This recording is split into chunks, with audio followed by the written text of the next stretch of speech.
Well, hello, Darnise. It's wonderful to meet with you again, and it's my pleasure to have you with us today. We'll start with you introducing yourself and your business to our listeners.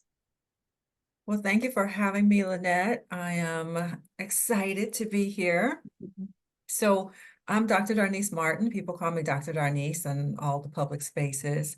I am a life coach and semi-retired college professor. I'm an author and speaker. And so I've been in the space of being a life coach since well before it was trendy, like in the early 2000s. And people were like, "You do what now?" And so I have over the years developed a clientele. I've developed, I think a certain kind of public persona, maybe in terms of the kind of coaching that I do. But it's always expanding. Anybody who's entrepreneurial, who has a business, or just as a person, we all grow, we expand, we pivot, we make changes, and especially over 40. I work specifically with Black women over 40, so and I call that our midlife renewal. So in those spaces, we pivot all the time. And so my business has pivoted and refocused. And sometimes people come back to me and I thought I heard you do this. And I was like, well, I used to. And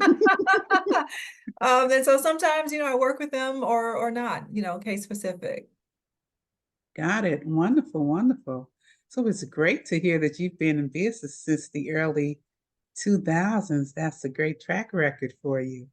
I love to hear about Black women-owned businesses that have stayed the course and continue to elevate and to transform themselves. So great. So let's talk about when you first began your business journey. Mm. What would you say was some of your challenges in getting it started, getting it off the ground, taking that the vision you had and turning it into a business? Well, back in the day, I mean, right off the bat, we have to say that entrepreneurship is not a straight line and it is fraught with challenges pretty much from the time you say that you want to have a business. So when I started, I wasn't really thinking that I had a business, right? I was just, and some days I really think to myself, quite honestly, who told me I could do this? Like,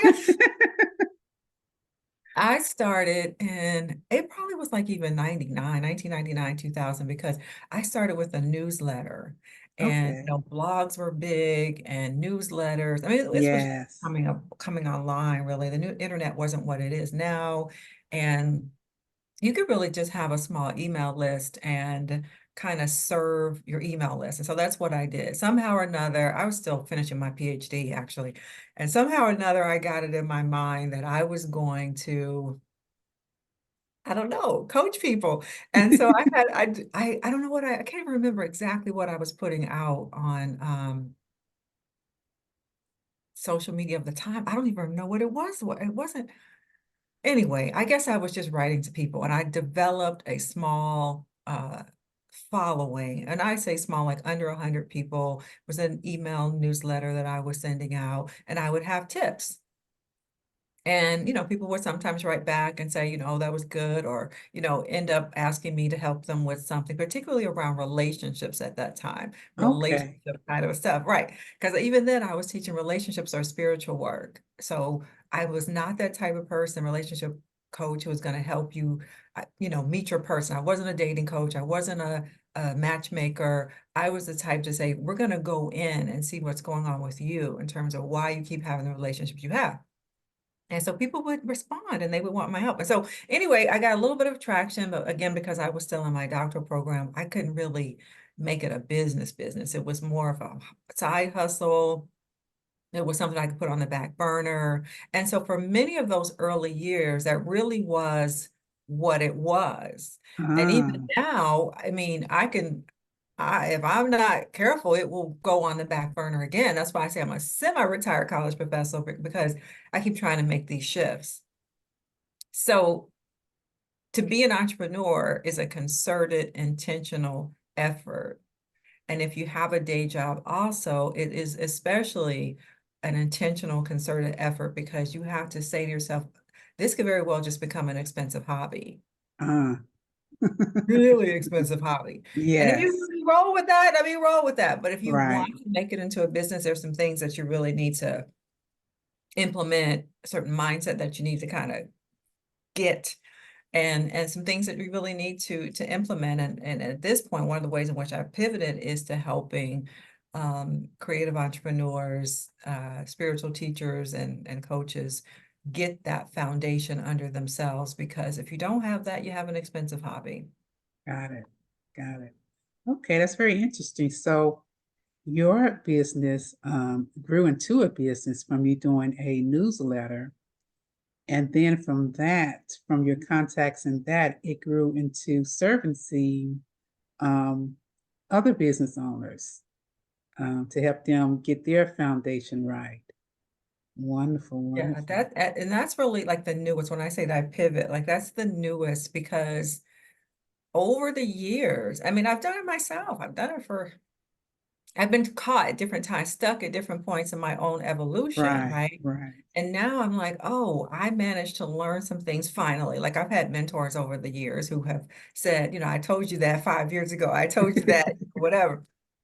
And so sometimes you really do just need to hear something over and over again before it clicks. Definitely, You just don't definitely. get it, right? Or you don't see how that's Yes, going to work for you. right.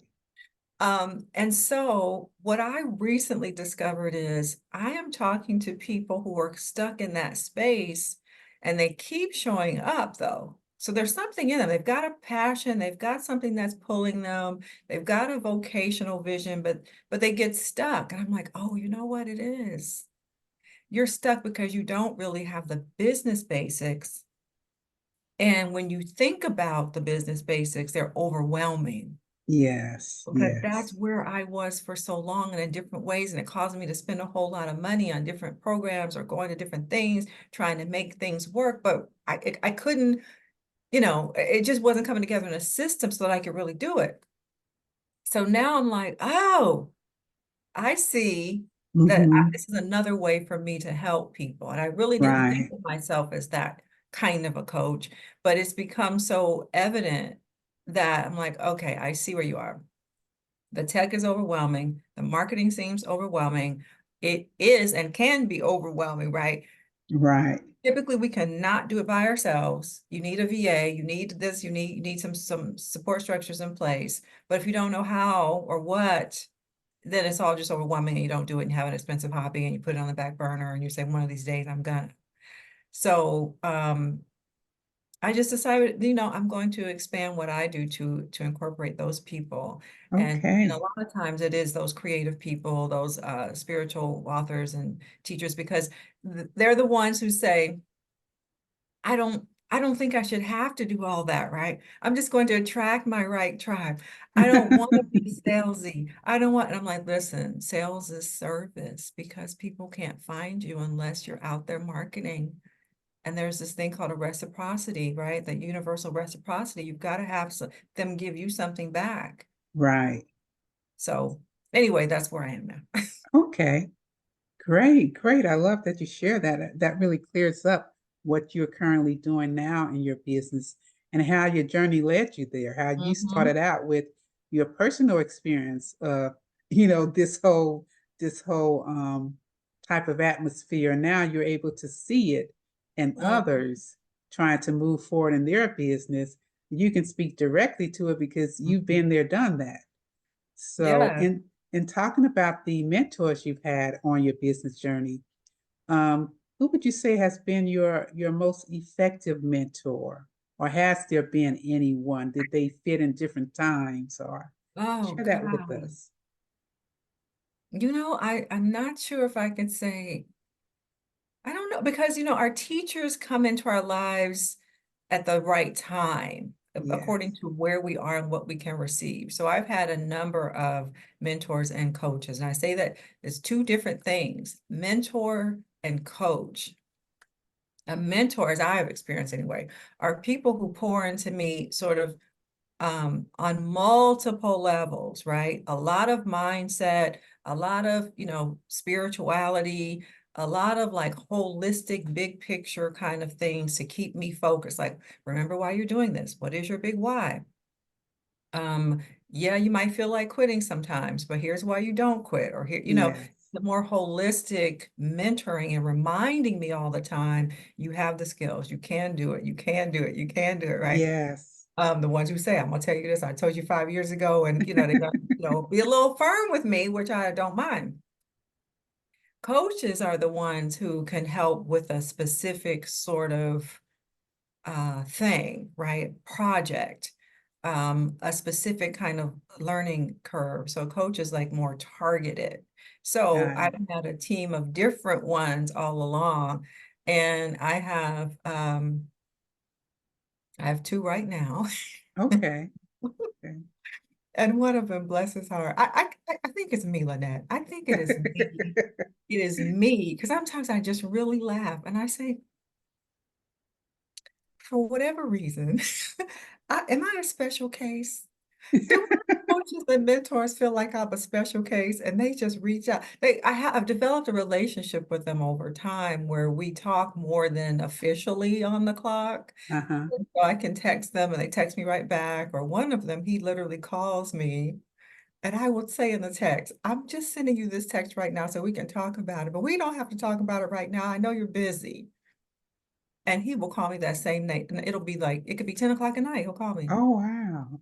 and he'll say, you know why? I know you.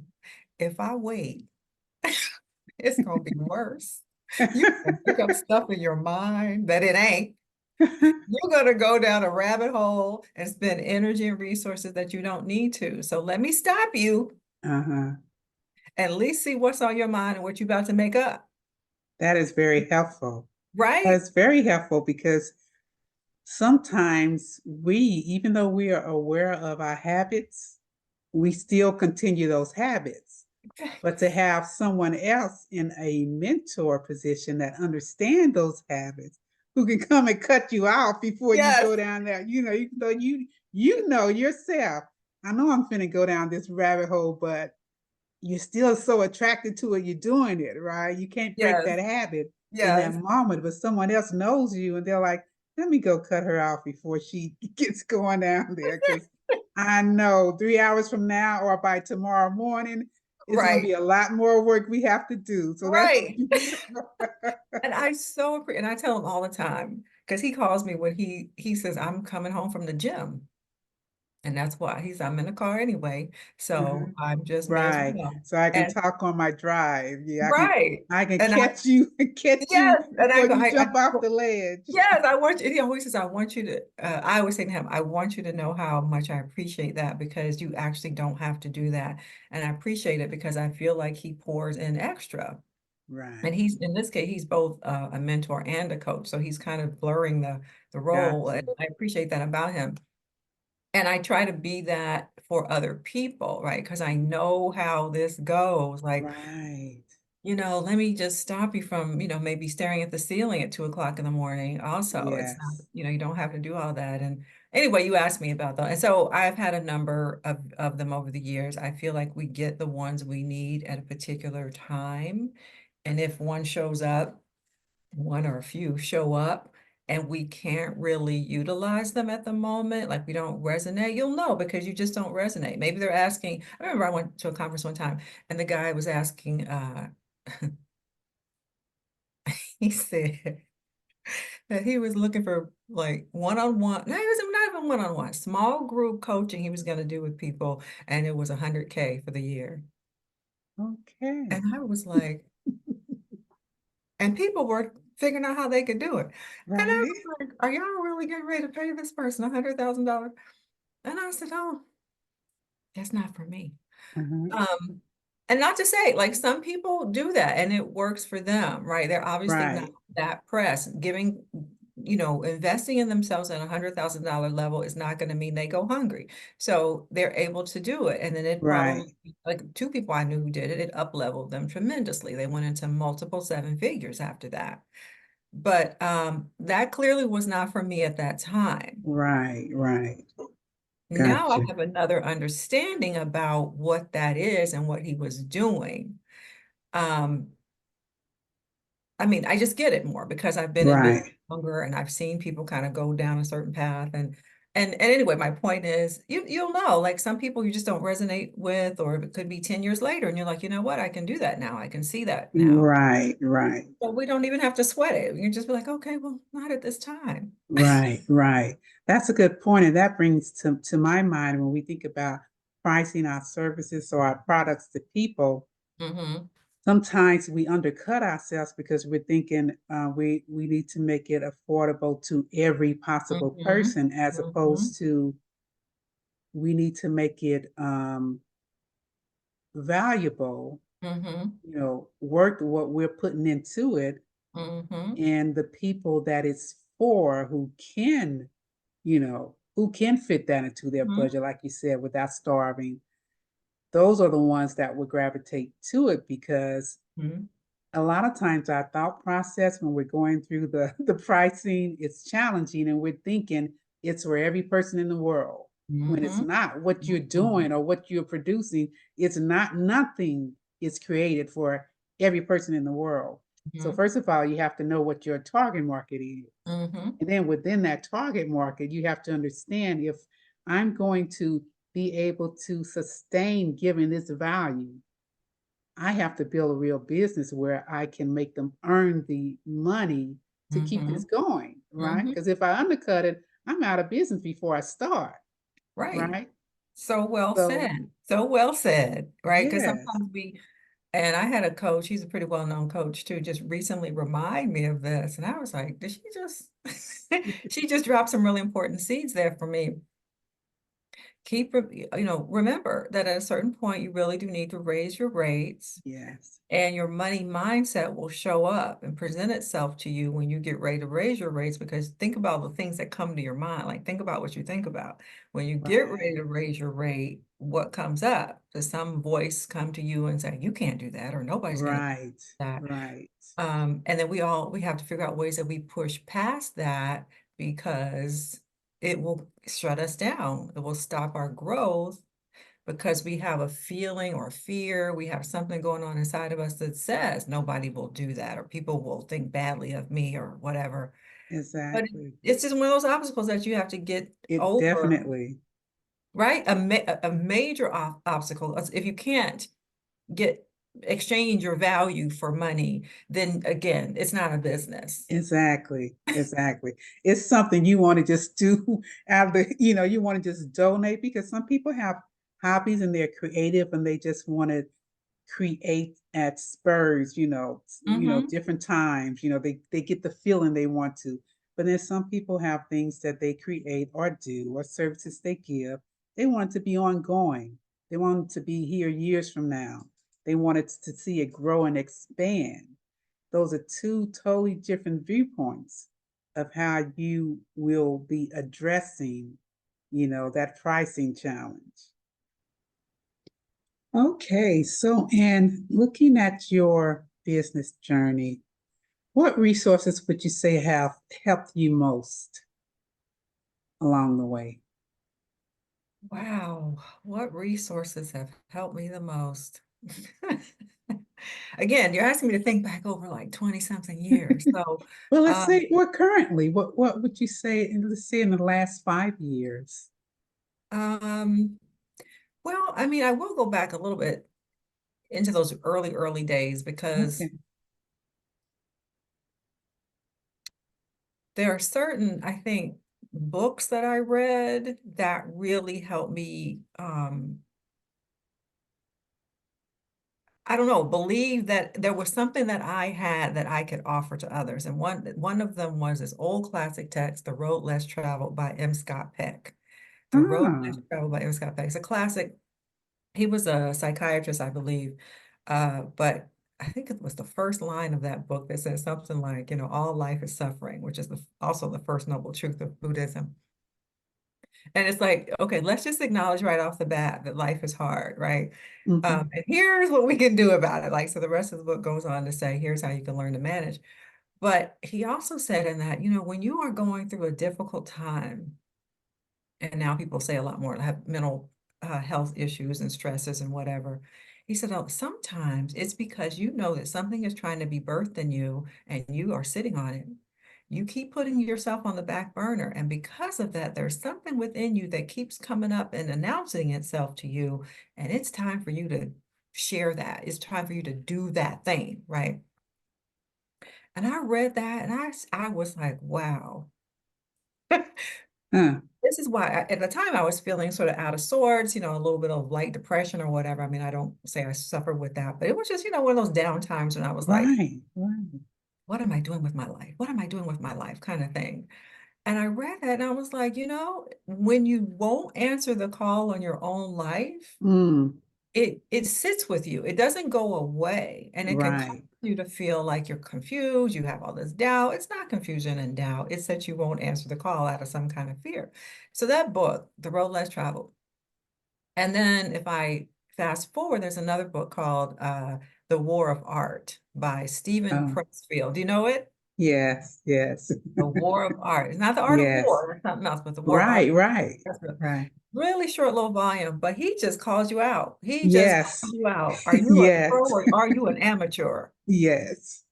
And if you are an amateur, it means that you talk about doing it, but you don't do it. Right. And you're a pro if you are the one to really be about doing what you say you're going to do, even if you're not that good at it, even if nobody's Right. paying you for it yet. Right? Because we'll think, well, I'm not a pro because nobody pays me for my, art or my thing yet. It's not about that. He says a pro does the thing. If you're a writer, you Yes. write. If you're a painter, you, Right. if you're a baker, you bake. Right. Right? And I was like, okay. And so, Very good book. Very good book. I think I was introduced to that book by I was listening to Oprah and she mentioned the book and I mhm, think she actually interviewed the author. yes. And the interview was so interesting that I went and I bought the book and I Hmm. started reading the book and it just really resonated with me because Hmm.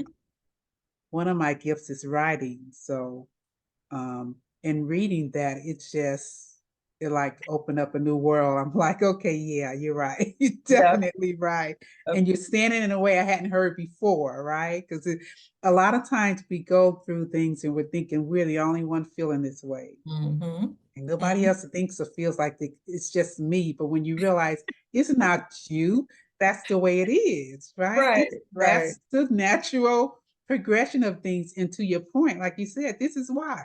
Because something's trying to get out of you. This is why it's happening. Right? Hmm. You're confused because you don't understand why. But once Yes. you can connect the why to it, you're like, oh, okay. Yeah. So Right. so now what do I do? So Right. And yeah. when I work with people, I'm really helping them push past that stage of, I don't know, I'm confused. And I'm like, that is a distraction in itself. That is a manifestation of fear in itself, because Mm, you will stay in that for years and years and years. yes. So what I, suggest people do, like, first of all, you got to decide, do you want this or do you not? Mm, And if you say you do, then there are some things that you're going to need to actually do, because to change your life means you have to start changing your life, right? Change your yes. routine. And Stephen Pressfield in that book, and it's a very slim volume, right? I mean, it's Yeah. not, but he just calls you out, like, are you doing it Yes. or are you not doing it? And then he's got two sequels, right? Turning Pro, and I forget what the third one is called, but he's just like, either you're doing this or you're not doing it. And if you're not doing Right. it, you're an amateur, go sit down somewhere and be the amateur and be happy with that. But if you're going to turn pro, put your butt in the seat, stand at the easel, bake the cake, call people on the phone and tell them, I can bring the cake to the church social, like whatever it is, Yes. you need to be doing that. And, as I said, over time, the different mentors and coaches that I've had over the years have been enormously influential. I think of one from a long time ago. I don't know if we have time for really reminiscing. When I had moved to New York when I was in my early 20s, and because my first career was fashion. When I Oh, was a okay. teenager, I came up with that, right? What am I majoring in when I go to college, right? So I majored in fashion, and so of course I moved to New York. And but it wasn't my calling. It was not, and I was miserable in it almost right from the start. And so I was already asking the questions of, like, what am I doing with my life? And what? And I met this man, and I think he must have been an angel, like a God just used him in my life. Uh-huh. A most unlikely sort of person, which is why I say God just used him in my life. Um, he was just this, I say random, I took I took a class from him, like a one-off class from him. I can't even tell you that much about him anymore. He was just sort of a random teacher.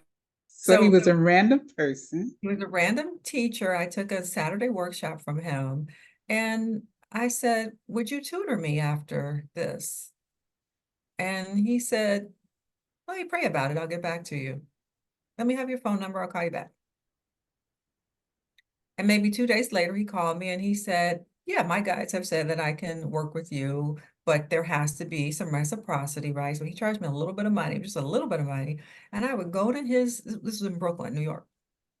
I would go to his brownstone. Now, people wouldn't do this today, right? Because he's practiced. Right. I went to his brownstone and would go in there and stay like maybe a couple hours, and he would teach me different things. And he handed me a book, a college catalog or graduate school catalog. He said, here, take this. You're going to need it. I said, oh, I'm not going back to school. He said, I think you are. I was just, a few years out of undergrad. So I was like, I'm not going back to school. He said, keep this book. And it was a catalog to the Graduate Theological Union in Berkeley, which is where I eventually went to get my PhD. Oh, wow. And when he gave it to me, I didn't even read it. I just threw it in the back of a closet somewhere and it got packed up over years, the different moves, and it was just in a box of books. Wow. And when I got ready for it, I even remembered. Now, this has been years later. I said, I had a book given to me. And I went looking on a search for that catalog and found it.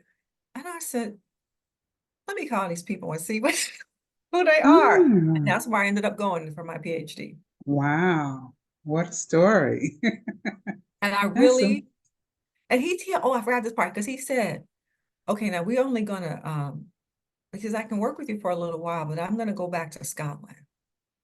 He said, I'm only oh, here in the US for a little bit. I'm going back to Scotland. Now, this is the time we didn't have cell phones and the internet, no email, nothing. So he right. said, so you're gonna call me one day and my phone is just gonna be disconnected and it means I left. I said, well, can you tell me when you go? He says, no, because I don't know yet. He said, I go by my intuition and when my guides tell me to get up and go. And when they tell me to get up and go, I'm going to go. And I'm not going to have time to call everybody. He says, I might tell you, or you're just going to call and my phone is disconnected. But just know Right. I left. And so that day came, right? I called, his phone is cut off. And that's why I say, like, he came in for a particular time and purpose in my life. And that was it. It was like God said, Yes. that's what you needed from him. Don't Right. keep looking to him. Don't lean Exactly. on him. He's not your source. He's pointing the way for you. Keep it moving. Right. Right. That's a great story. It's amazing. It's like, was he real? Was he an angel? Right. Wonderful. So when you think about your childhood, would you say that anything in your childhood informed your choice of business, what you're currently doing? Ooh-wee. Wow. Well, I was a writer right off, right? And I was just thinking about this maybe yesterday. Because again, sometimes I do ask myself, I could do other How did you? things. Life would be easier. Why do I do? Um, Gotcha. but early on, I was a writer. As a little kid, I was always writing stories. Um, and my grandmother had this big, enormous Bible, like some of our grandparents did, big old Bible with white Jesus on it. And I used to walk around with it. I was little. I couldn't read it. It was a big old thing. And I was like, I wonder what I was doing with that. So I was always interested in spirituality and writing. Got it.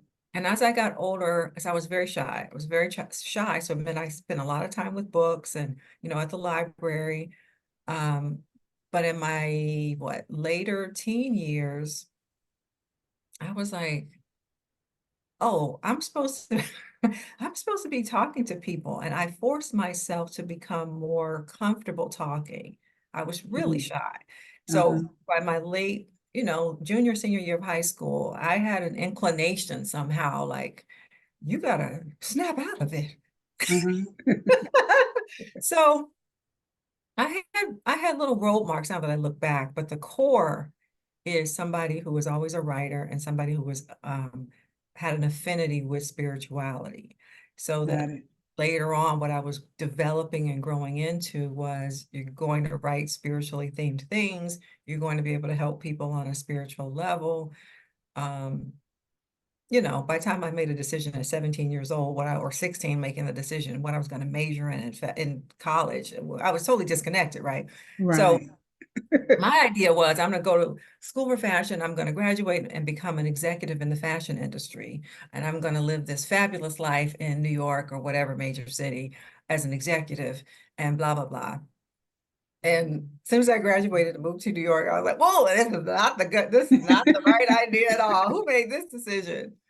And that feeling within me started to call me away from it and say, no, get back on the right track. Mm. And it took me a while. I mean, I won't even say like, well, I just made a snap decision and did it. It took a while. So, to anybody listening, I would just say, understand it's not too late. If it's Right. always been there, it's still calling you. And it's not going to go away, by the way. Mm. It's not going to go away. You're just going to get older and keep saying, oh, I should have. Oh, I should have. Right. Oh, I should have. Right. You're right. That's a very good point you make. Because if that's what you are meant to express in this world, why would it go away? Right. It is what it is. It is what it is. You're just going to be 70 saying, I wish I had got started when I was 60. Right. I wish I had got Right. started when I was 50. And so, and again, it's never too late because if it's still there, okay, look for ways where you can still do it. Even Yeah. if you are 75, maybe now you want to volunteer, or maybe now you say, I'm courageous enough to ask people for money if I come and speak to their church group or whatever. Right. There's still Great ways for you to points. do your thing. Yes. Great points. What would you say has pleasantly surprised you, or how have you pleasantly surprised yourself in your business journey? This is all a surprise that I have, I don't know. I was going to say stayed with it. Uh-huh. Um, I don't know. It's really surprising to me, I guess, that the pivots, right? Like I say, at different times I pivot and I'm in a pivot now, right? And when it's time, it kind of just downloads for me. Like that's what I call like Okay. the spiritual, almost I call things the magic, like the things that you don't make happen yourself, Right. and you just Right. somehow it comes. I call that Right. the magic, right? So I get like a magical download that says, in a dream or whatever, it just comes how it comes. You need to do this. And I'll be like, huh? And so it'll be a surprise. And then when I, like, let's say, get a new client in that direction, or when something else sort of opens up kind of easily, smoothly, magically, I'll be like, oh, she meant business. She, meaning my higher self, who tells me things Uh-huh. in the middle of the night. And then I'll be like, oh, yes, go in this direction now. So you listen to that inner voice, in I other words. absolutely, I Well, mean, a absolutely. lot of us struggle with that because if we can't clearly see where it's taking us, right, we doubt it. And we're like, I don't know what that meant. Instead of going through, going in this direction, it's guiding us. Picture's not clear. I can't see Right. what the next 10 steps are from Hmm. here. So I'm not going to take that step. Yeah, In dealing with your clients, do you have to kind of guide them through that? absolutely. I would always remind them and myself, listen, God is never going to show you the whole path A to Z at any one time. If you don't take the step from A to B, why would you get C, D, and E? Mm, All of it's not going to make sense from point A. It's not going to right. make sense. It would be completely overwhelming. You would dismiss it Yes. because you'd be like, I don't know how the hell that's supposed to happen. Your job Right. is to follow the guidance you get that's right in front of you. Mm, And so when you do that, other things are going to open up, but they will yes. not open up while you're standing at point A with your arms crossed and, attitude, because you don't know how. Right. Nothing can really open up further. So Mm, trust the guidance you get. I love that. I love that. You would be overwhelmed if you had the whole plan. Exactly. If the whole plan dropped in your lap, because it'd be so much. You're like, I can't learn all this. No, you just need to read Exactly. page one, right? Exactly. But we wouldn't read page one. We would want to sit there. I'm until I read the whole book, I'm not going to get started. That's why I only gave you one page. Because you're Exactly. gonna read that paragraph on that page and go do what it says do, then we can go to the next one. Right. And see, That my kind of mentor go who calls ahead, me, my mentor who calls me right back, see, he's right? good for reminding me because I'll be like, you about to shut your whole self down because you're worried about too much. And Yes, he will even say to me in those calls, what I want you to focus on is, right? yes, And that's what our inner voice is telling us too. Just take this one step right here. yeah, Maybe it's two steps. Take the two steps right here right. and then watch what happens next. Yes, yes. I love that. And that speaks to the saying where they say, the mind that created the problem can't solve the problem. Mm-hmm. So in order for you to solve this problem, there has to be growth. In order Mm-hmm. for there to be growth, you got to make some movement, right? So you can't expect yourself to know the answers and you haven't even moved forward yet. You're still that person with the problem. To get beyond that person, you got to take some steps and allow the growth to happen. Then you'd be like, Mm-hmm. now I see. Mm-hmm. Right. Exactly. And one exercise that I give is right. I have these little the little tiny post-its. Uh, Yes, yes. so if a person is thinking about, let's just say opening the bakery or the business or whatever. Okay, to say opening a bakery is a huge idea. And people will say, I don't even know where to start, so they don't start at all. And I go, okay, well, what are the first things that we need to find out? And so then you can make a list. Okay, now break them down and put one task on those little tiny post-its, right? One task per post-it. You might have a whole wall in your home office or wherever Uh-huh. of the little tiny ones because you can do a little tiny thing. Right. And then take that post-it off and put it, in a note, put it somewhere. Don't you could throw it away, but I'd rather people look and be able to see I've accomplished all these little things. Yes. And Great so point. break it down into the one page that you were talking about, right? Break it down so that it's Yes. doable. And before you know it, you're opening a store. I know a woman here. I'm in Savannah, Georgia now. I moved from LA recently. And I moved and met this woman. She is an inspiration. Let me tell you the story quickly. I moved here to town. I'm looking for different things, and there's a bookstore that was opening. Of course, I'm a book person, so I'm going to go to the Uh-huh. bookstore. And so I go to this event.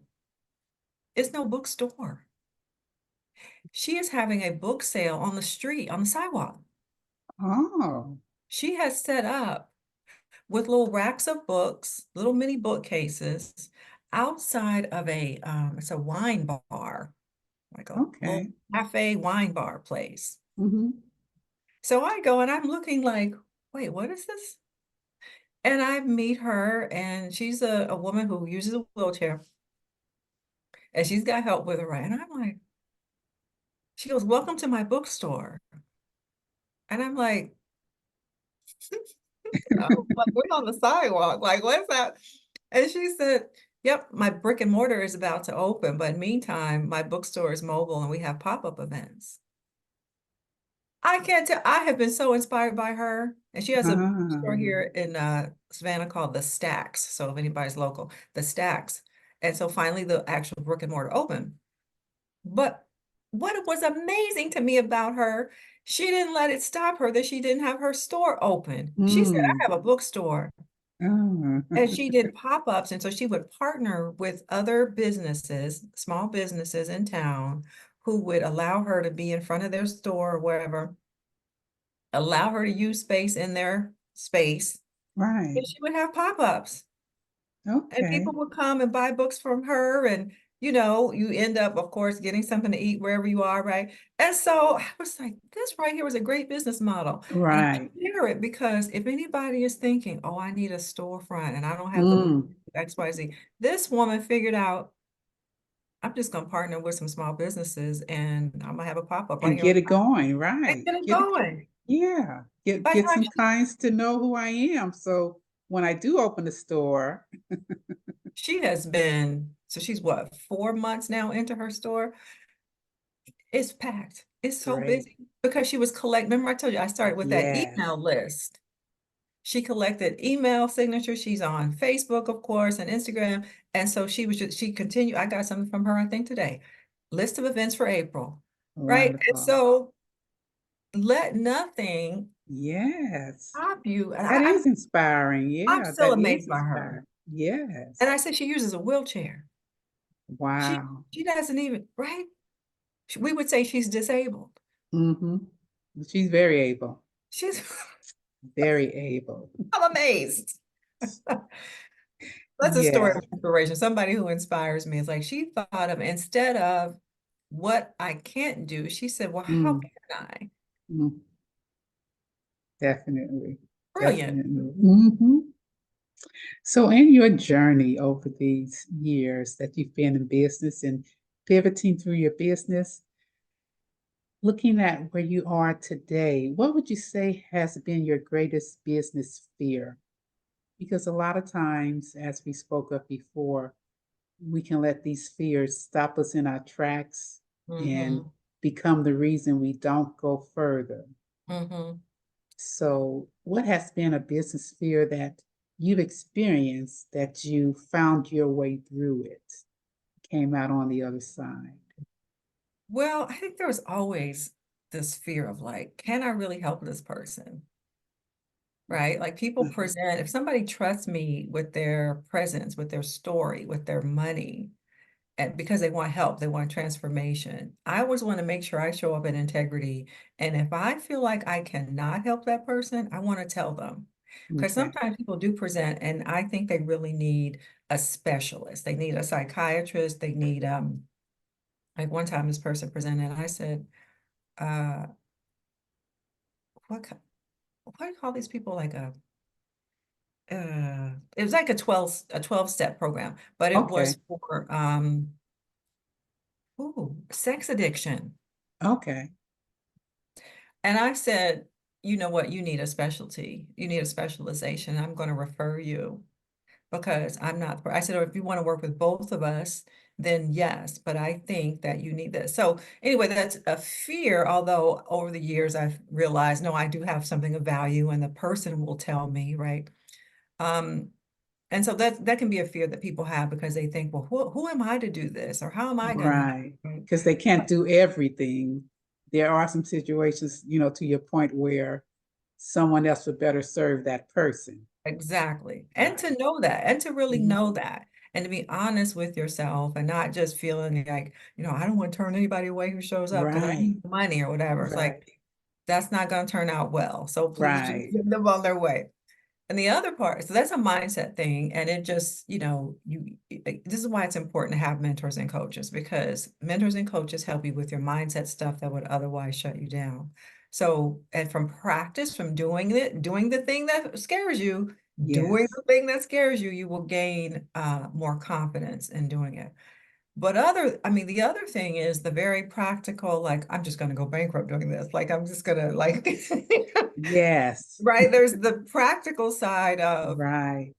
I don't have the resources. I just don't have the funds. And so it's going to somehow blow up in my face. I'm going to end up owing taxes or, whatever it is.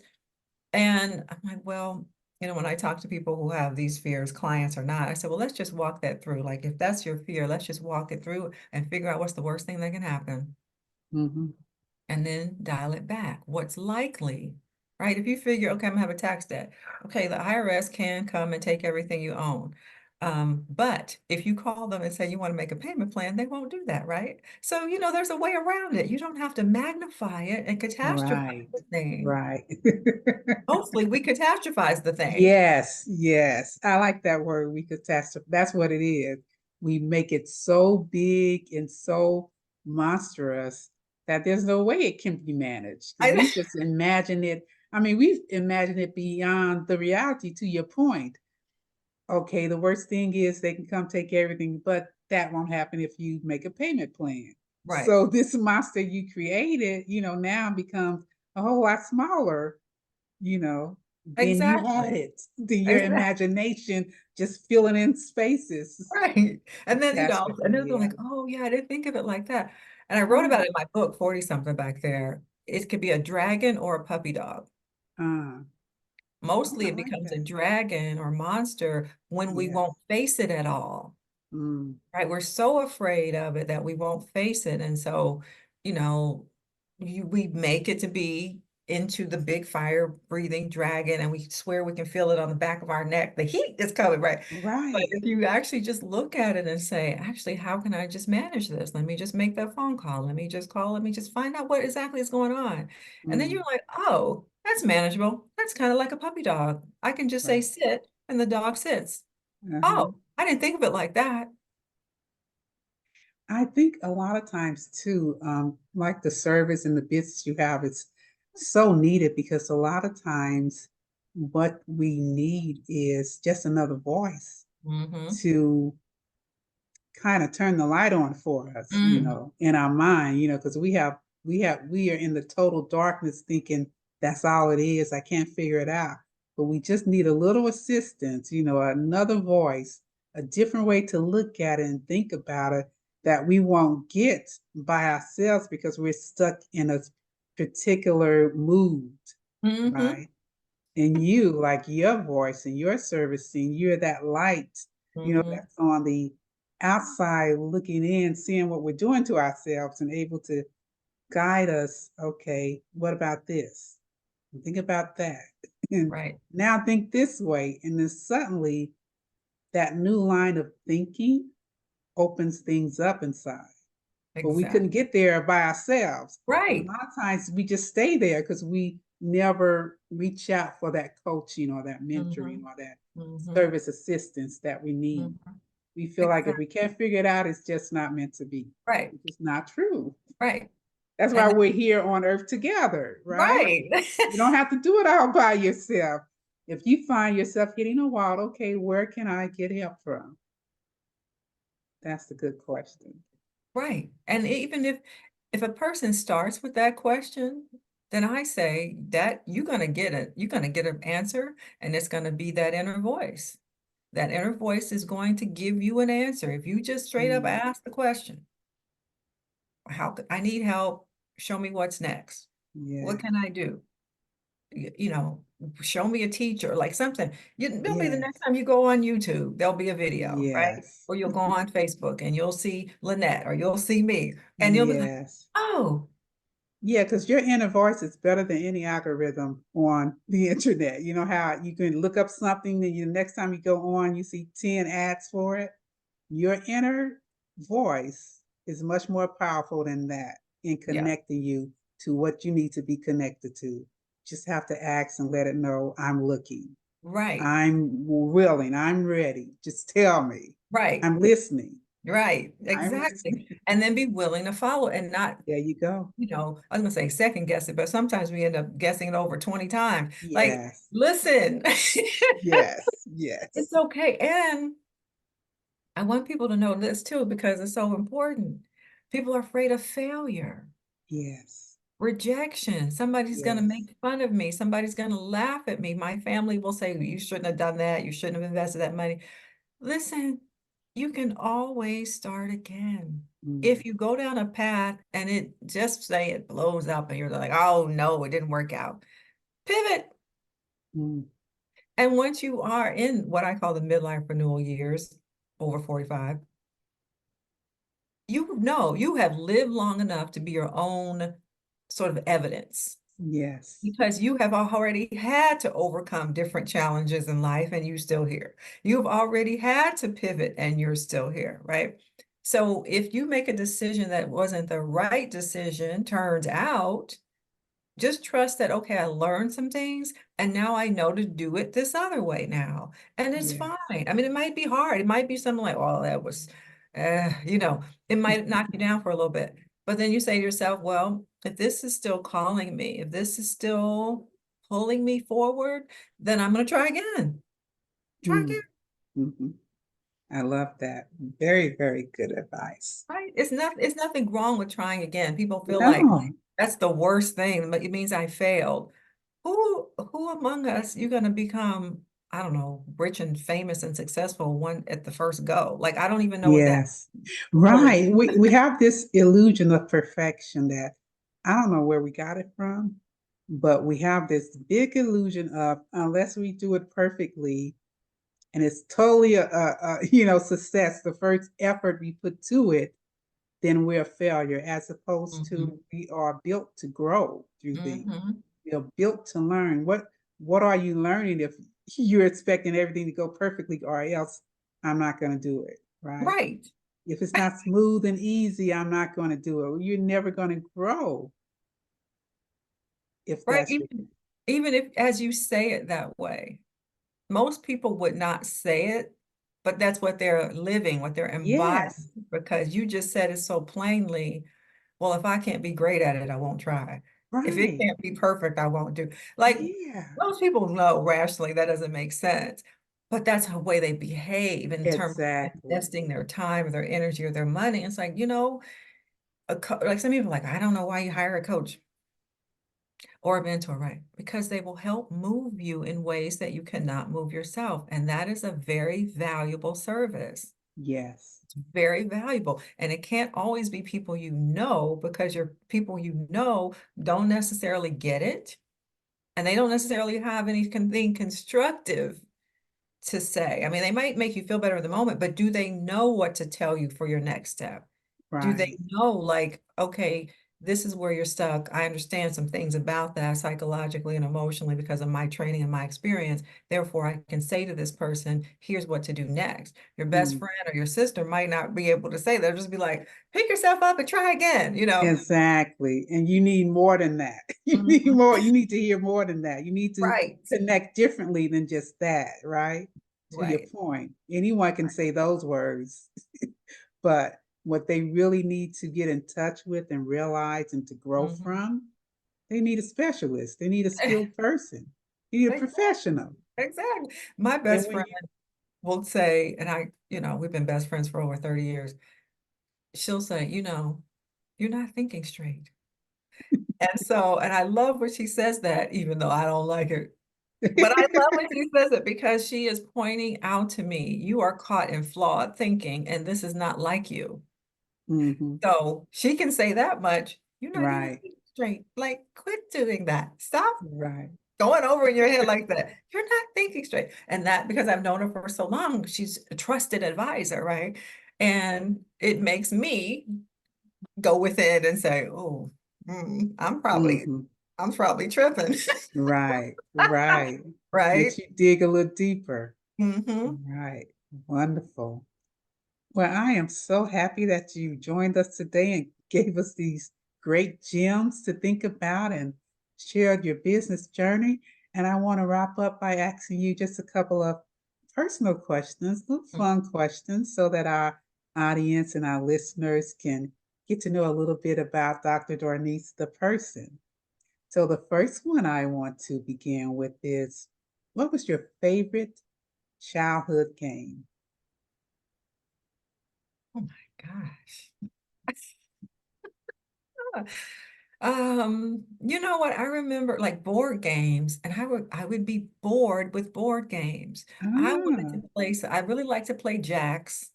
I really okay. like Yeah, I to love Jax. play. I Mhm. love Jax. Right. And I like to play tag. Now we had Mm. from Cincinnati, Ohio, and when I was little, that's Oh, like the me what, too. late 70s.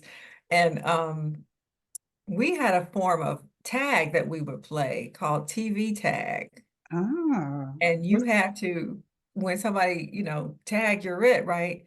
You could yell out the name of a TV show and be kind of safe from being. ah? It was so weird. And back in when we were kids, like we were kind of brutal. People would punch you and stuff. Like this is one of my favorite things because you would have, if you got caught, people would like beat you.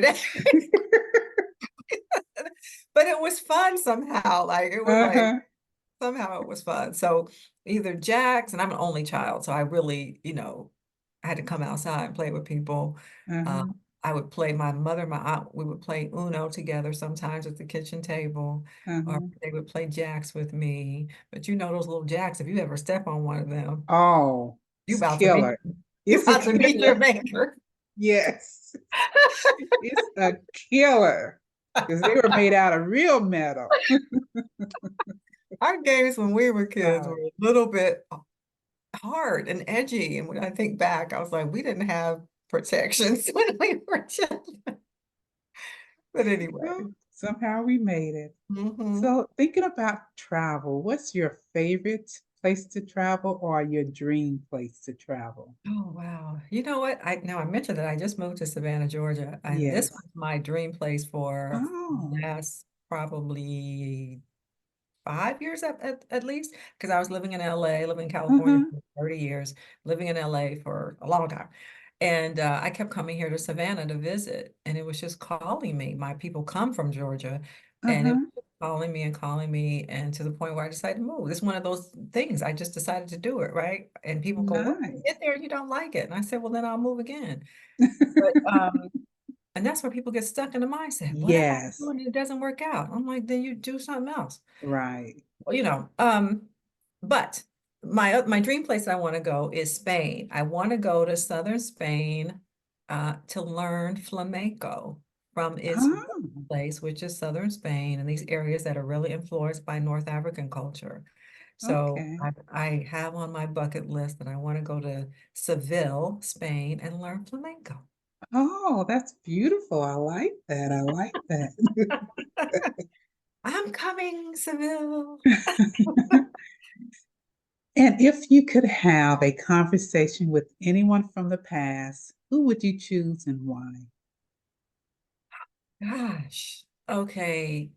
So many people. I have to pick. Ooh, mm, oh, it's so hard because I I'm a know. historian, right? I'm a historian. Ah, so you So, have about 100 running around in your head right now. oh, okay. I was thinking too. James Baldwin and Malcolm X. James Baldwin and Oh, I Malcolm X. love James Baldwin. Yeah. Yes, right. Yeah. And I have an upcoming night class that I'm about to do. And we're going to start off with reading from his text, The Fire Next Time. I mean, he's just Yes, he is. brilliant Yes, writer yes. and Great thinker, communicator. Yes. great I love to hear him communicator. speak. He, Absolutely. yeah, I could talk about him. Let me not go down that rabbit hole. I Right. could just talk about him. And And last, Malcolm, and well, last, Malcolm, because obviously, and James Baldwin was one of the few, I don't even know if I know any other historical people, one of the few people who would tell Malcolm he was wrong.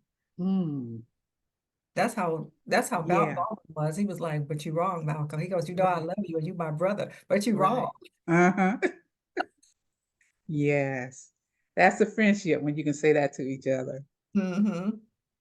And last but not least, what would you say is your favorite meal or food currently? Because I know You know, people taste change. I am not a foodie, and my You are favorite, not? I'm not. Everybody makes fun of me because I eat the same thing all the time. That's because I have food issues.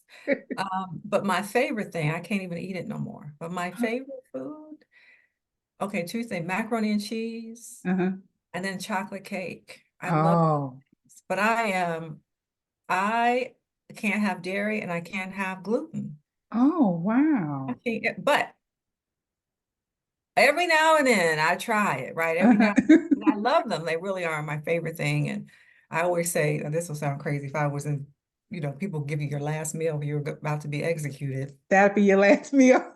Well, first of all, I'm like, I don't think I'd be thinking about food because I'm not a foodie, right? I'd be like, for what? You want to eat Uh-huh. or what?